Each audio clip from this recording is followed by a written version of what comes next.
اسمع لقول الله تعالى إن الدين عند الله الإسلام. آخر سؤال هتكسب معنا على طول إن شاء الله بإذن الله. كم عدد الأديان السماوية؟ الأديان السماوية الزبور والتوراة تمام، والإنجيل تمام، والإسلام. ما شاء الله عليك، ما شاء الله عليك. ثانية يا أستاذ مصطفى، إجابة خاطئة. إيه اللي خاطئ؟ إنما هو يا دين عمي واحد. اصبر، هو كسب، هو كسب. إنما هو دين واحد. دين واحد ايه؟ انت دين قال لك الاربعه، الزبور والانجيل والتوراه والقران. ايه اللي ايه؟ بقول لحضرتك إنما هو دين واحد، المنزل من عند الله دين واحد. لا انا عايز اثبات على الكلام ده، معلش. عشان ايه؟ انت عندك كام سنه قبل اي حاجه؟ 13 سنة. 13 سنه. يعني انت الوحيد اللي بتعارض ودين واحد. ما انا عايز بعد اذنك اثبات، لان دي مسابقه والناس يعني هتسمع الكلام ده، فيعني عشان ما نضللش الناس معلش. اسمع لقول الله تعالى إن الدين عند الله الإسلام، فإنما هو دين واحد. فما نزل على نبي الله موسى ونبي الله عيسى ونبي الله إبراهيم فهذه شرائع وليست أديان.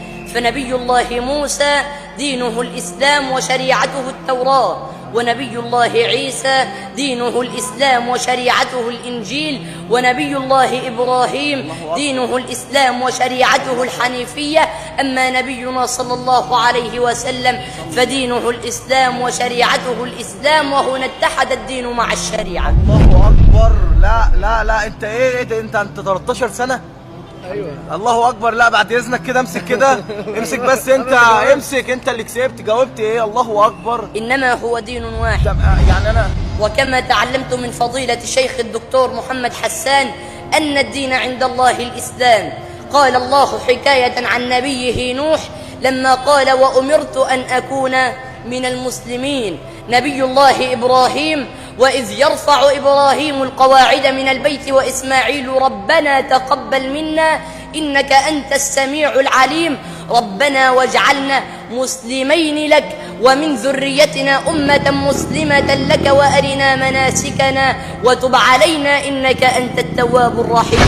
نبي الله يعقوب ووصى بها إبراهيم بنيه ويعقوب يا بني إن الله اصطفى لكم الدين فلا تموتن إلا وأنتم مسلمون. نبي الله يوسف أنت ولي في الدنيا والآخرة توفني مسلما وألحقني بالصالحين. نبي الله سليمان إنه من سليمان وإنه بسم الله الرحمن الرحيم ألا تعلوا علي وأتوني مسلمين. نبي الله موسى قال الله حكاية عنه لما قال لقومه إن كنتم آمنتم بالله فعليه توكلوا إن كنتم مسلمين. نبي الله عيسى فلما أحس عيسى منهم الكفر قال من أنصاري إلى الله؟ قال الحواريون نحن أنصار الله آمنا بالله واشهد بأننا مسلمون. الجن المسلم وأنا منا المسلمون ومنا القاسطون، فمن أسلم فأولئك تحروا رشدا وأما القاسطون فكانوا لجهنم حطبا.